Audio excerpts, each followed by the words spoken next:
Brazil Congress, Lula vows to punish supporters of Bolsonaro after riot. Brazil's President Luiz in a inverted exclamation mark CIO Lula da Silva has vowed to punish supporters of the country's ex-leader, Jair Bolsonaro, after they stormed Congress.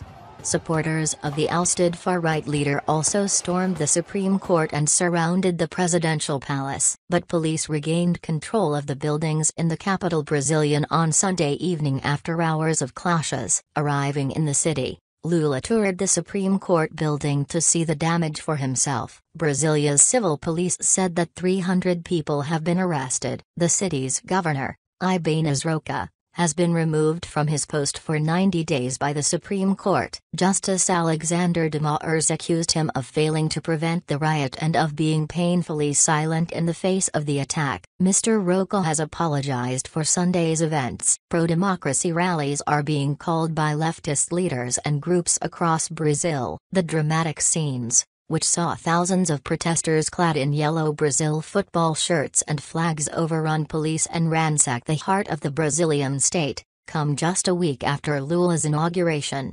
The veteran left-wing leader was forced to declare emergency powers before dispatching the National Guard into the capital to restore order. He also ordered the closure of the center of the capital, including the main avenue where governmental buildings are, for 24 hours. Justice Minister Flavio Dino said some 40 buses which had been used to transport protesters to the capital had been seized, and he called the invasion an absurd attempt to impose the protesters' will by force. Mr. Bolsonaro has repeatedly refused to accept that he lost October's election and last week left the country instead of taking part in inaugural ceremonies, which would have seen him hand over the iconic presidential sash. The 67-year-old, who is believed to be in Florida, condemned the attack and denied responsibility for encouraging the rioters in a post on Twitter some 6 hours after violence broke out. Speaking before he arrived in Brasilia, Lula said there was no precedent in the history of our country for the scenes in Brasilia and called the violence the acts of vandals and fascists. And he took aim at security forces whom he accused of incompetence, bad faith or malice for failing to stop demonstrators accessing Congress. You will see in the images that they, police officers, are guiding people on the walk to Prakadostra's powers, he said. We are going to find out who the financiers of these vandals who went to Brasilia are, and they will all pay with the force of law. Video shared by the Brazilian outlet O Globo showed some officers laughing and taking photos together as demonstrators occupied the congressional campus in the background.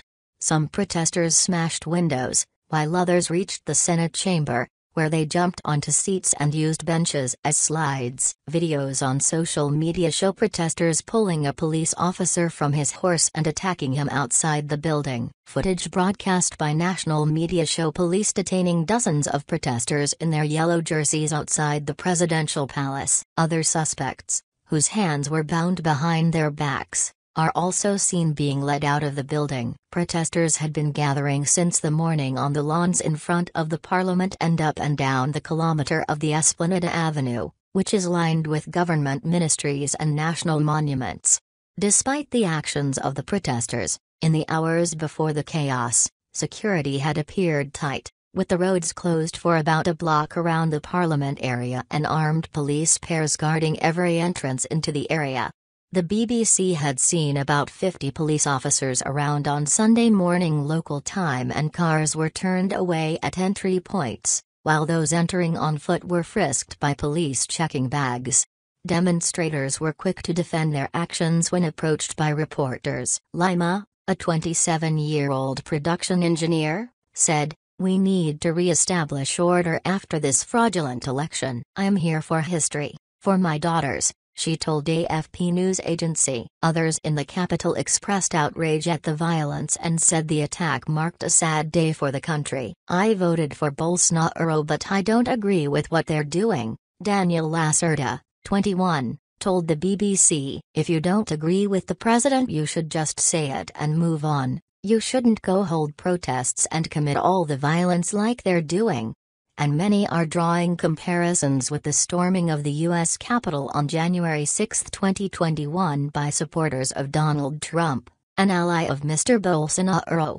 Bolsonaro supporters created camps in cities across Brazil, some of them outside the military barracks. That is because his most ardent supporters want the military to intervene and make good elections that they say were stolen. It looked like their movement had been curbed by Lula's inauguration. The camps in Brasilia had been dismantled and there was no disruption on the day he was sworn in. But Sunday's scenes show that those predictions were premature. According to Katie Watson, the BBC's South America correspondent, some protesters aren't just angry that Jair Bolsonaro lost the election, they want President Lula to return to prison.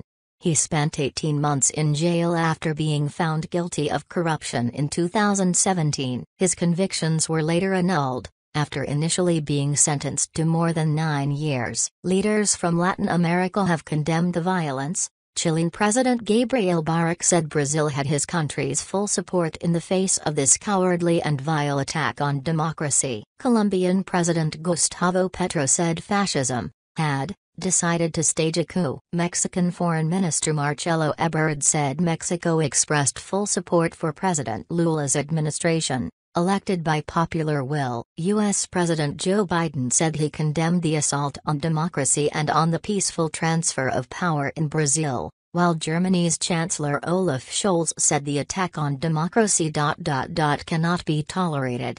UK Prime Minister Rishi Sunak said President Lula and his government has the United Kingdom's full support, and I look forward to building on our country's close ties in the years ahead. China and Turkey are among other countries that have also condemned the rioters' actions.